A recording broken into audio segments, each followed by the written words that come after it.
In about 2000, I started what became and currently exists as the Black Health Alliance. And the Black Health Alliance was essentially a group of different organizations as well as individuals, health professionals, social service professionals, that I realized that there is a lot of organizations and people in the community trying to address health issues. So I thought it would be an idea to try to reach out to some of those different groups to form what became the Black Health Alliance.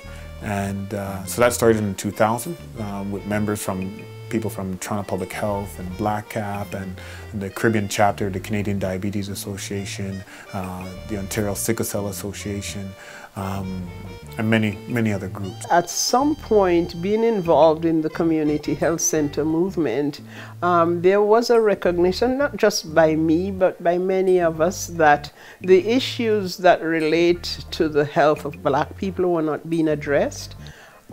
Mainly, whilst Black people could access services in different health centers, they were not really addressing their needs as it related to their history, their culture, what it is that Black people needed when it came to health care.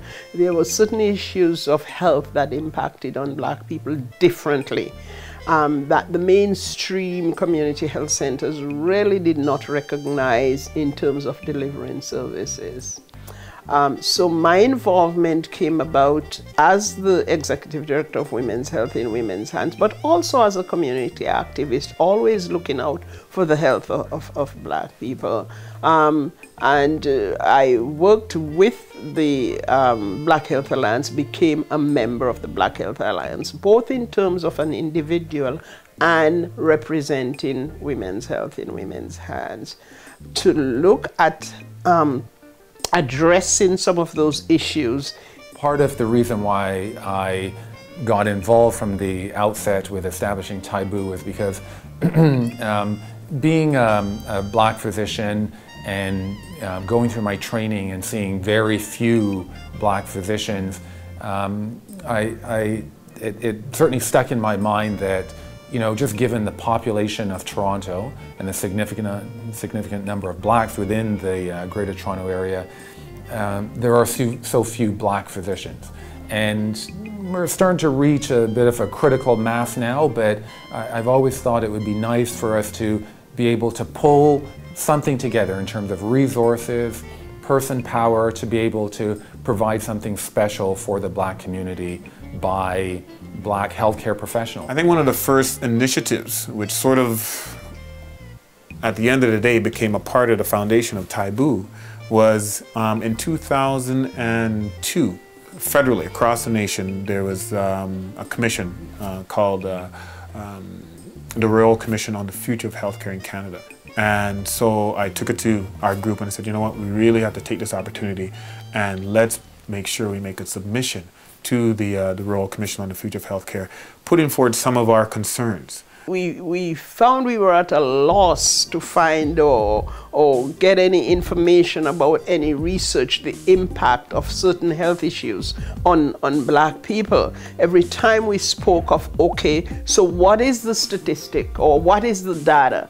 We didn't have any research that culminated into any data that would tell us, okay, this is the differential impact. Let's take, for instance, cancer has on Black women, because although Black women get cancer less, they die more.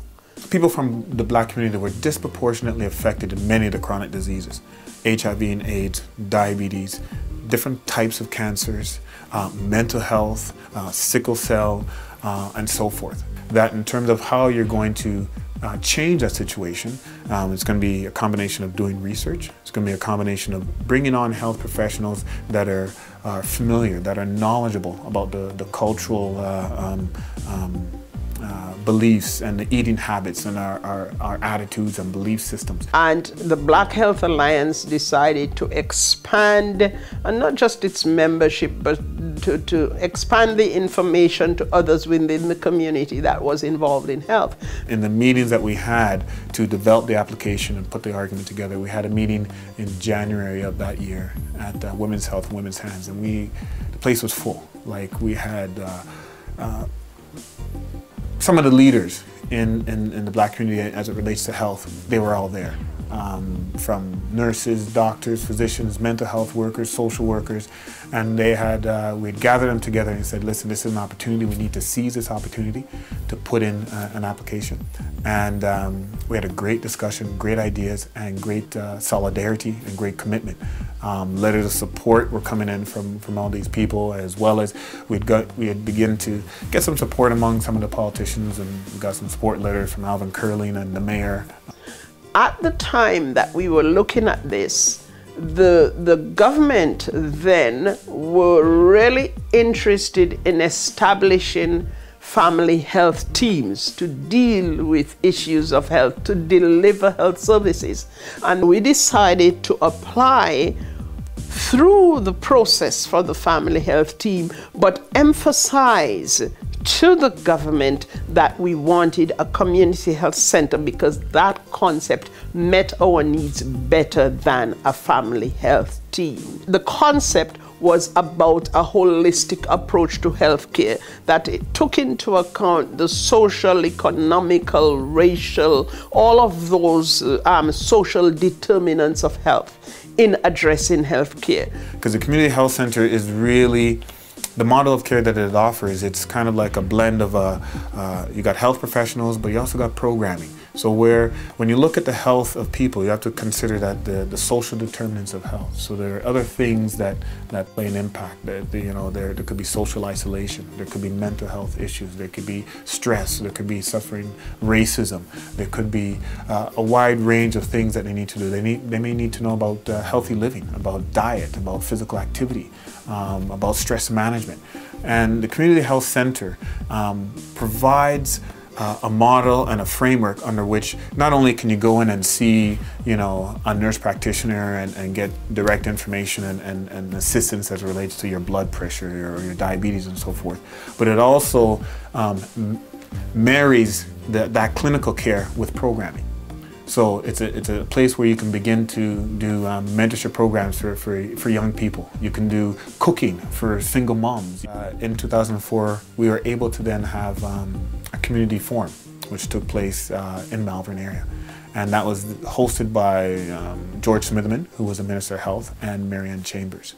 And at that community forum, we did a presentation, Black Health Alliance, we did a presentation about why we thought a community health center for Malvern would be great, and how it could serve the community. On November 10th, 2005, I got a call maybe about a day or so before saying that there's going to be an announcement by the Minister of Health, George Smitherman, and that we should be there, that the Black Health Alliance should be there. The announcement was going to take place at Malvern Town Centre, and it was in relationship to expansion of the community health centers across the province. And of course, that day was a wonderful day, because that was the day when Minister George Smitherman announced that in addition to the expansion of, I think, several dozens of CHCs across the province, one new CHC was going to be announced for the City of Toronto, GTA, and that was Malvern.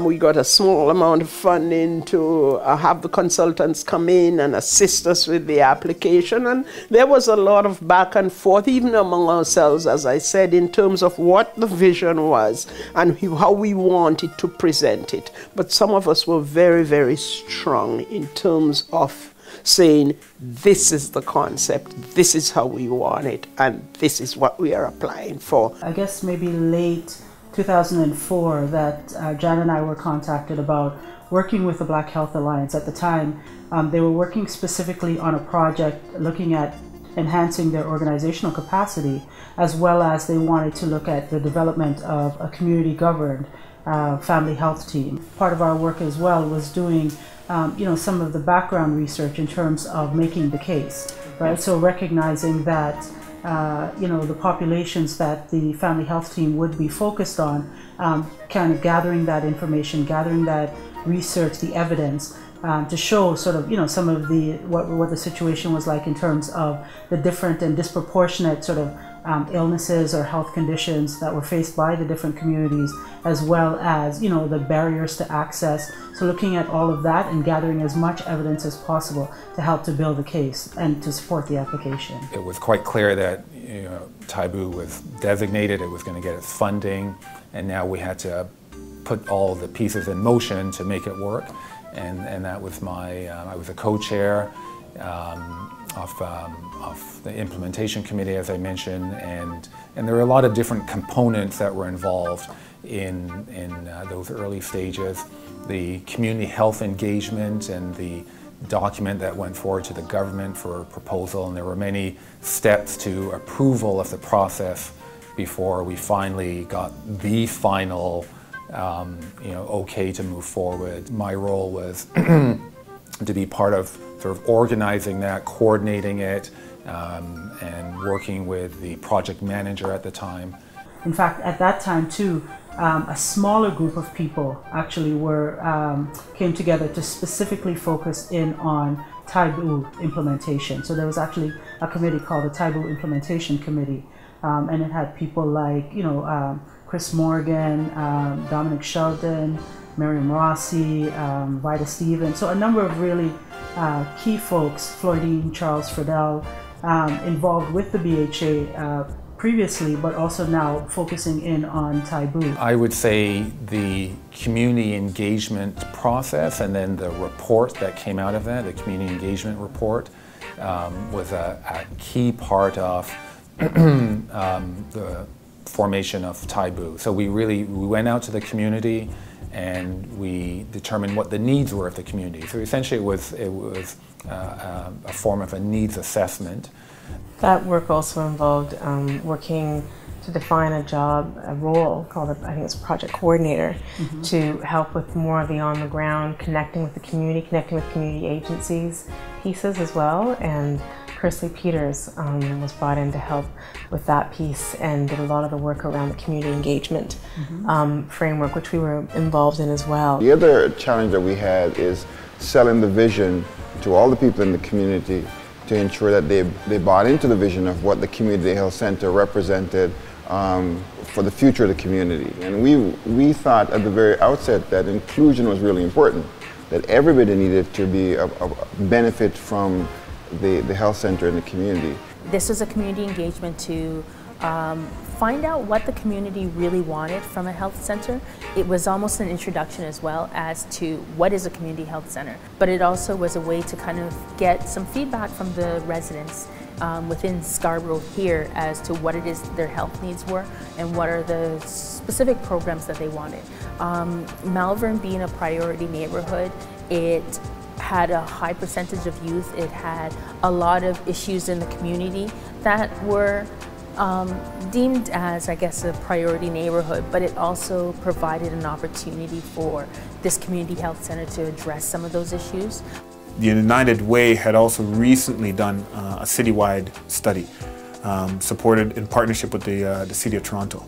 And what they had identified across the GTA, there were 13 different neighborhoods which were underserved in terms of services and programs and so forth, and Malvern was one of them. In 2001, we knew that 1 in 5 residents in Malvern were from racialized groups. We also knew that 80.6% of the youth in the Malvern community were between the ages of 15 and 24, and they too were from racialized groups. And so the City of Toronto in 2004 came up with their community safety plan that outlined a couple of things. For example, they talked about the inequitable access of opportunities for racialized youth. And secondly, they talk about the systemic barriers that are presented in institutions that prevent equitable participation. So we knew that that the health center would address some of those barriers and some of those issues of access. Many of the people who are part of the Black Health Alliance knew Malvern well, and it was an ideal place where we thought we can begin a community health center would help bring programs and services, and particularly also to reach out to the Black community.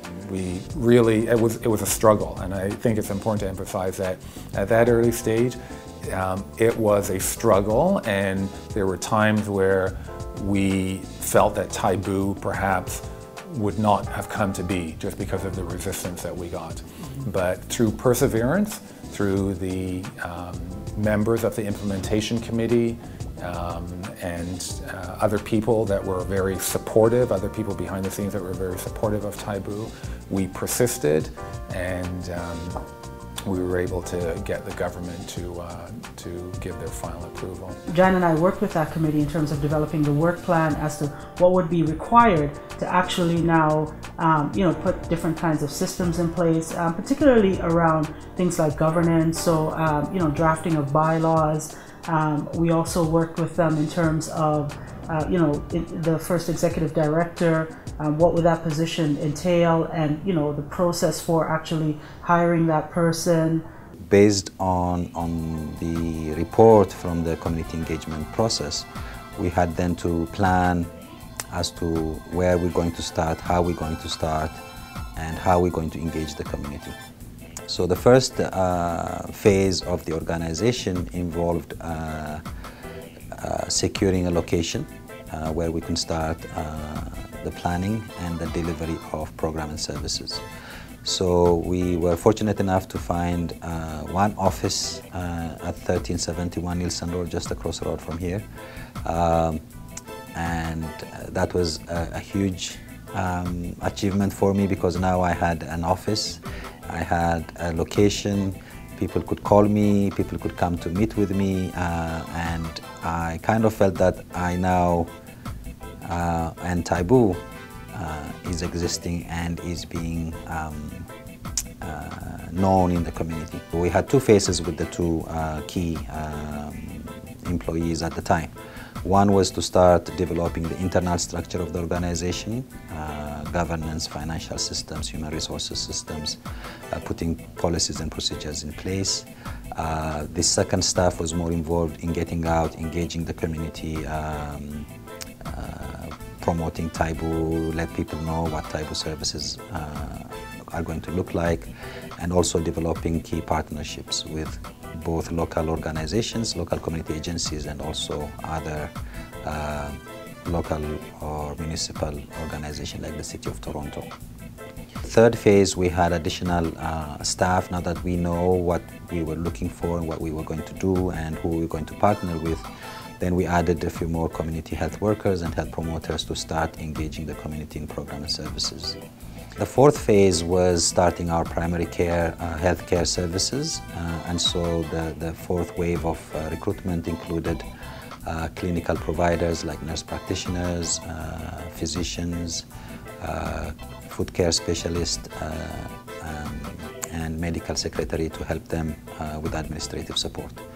With that, we started our primary healthcare services in March of 2009 with a part-time physician, a full-time nurse practitioner, a food care specialist or a chiropodist at 1371. All this time we've been expanding our offices space, so we were looking for more additional space in the building that we were in. And then we continued recruiting more additional staff to expand and enhance our services. Within this time, we also had a huge project that we had to undertake, which included which was the capital project, which is this new facility. The application for the capital project was submitted to the ministry in February 2008. And 3 years after the submission, we are here in our building, which is a very nice building. But that was a very long process. It was very complex and challenging. A lot of planning to do, a lot of designs, concepts to consider, dealing with the landlords, making sure that we were, submitting all the required proposals to the ministry. And that was a huge challenge. In terms of the successes, I think for me, one of the key successes that TAIBU has been able to achieve was engaging the community.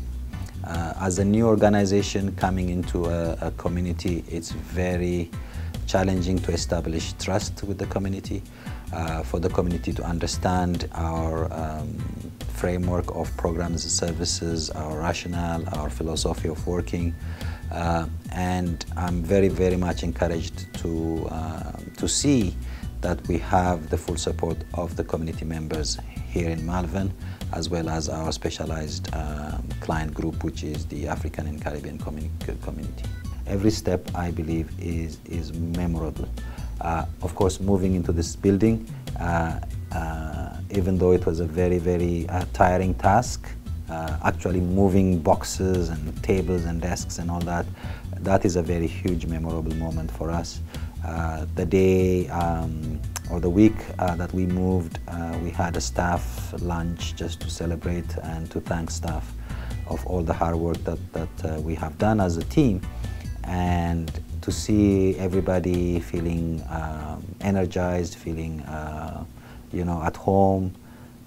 That was a very, very emotionally touching moment for me. So TAIBU is an African wish, meaning be in good health. It comes from the Swahili language. The name was coined by the BHA implementation committee when they were discussing about the establishment of primary healthcare service for the African and Caribbean population. Now, when we look at our logo, we also have some inherent meanings and concepts and messages within our logo in terms of the colors. We have the brown that is signifies, you know, or relates to the earth and being grounded. The green, which is about growth and life, and the orange being the creativity and the energy that the organization has, and would also work with the community to make our population be in good health.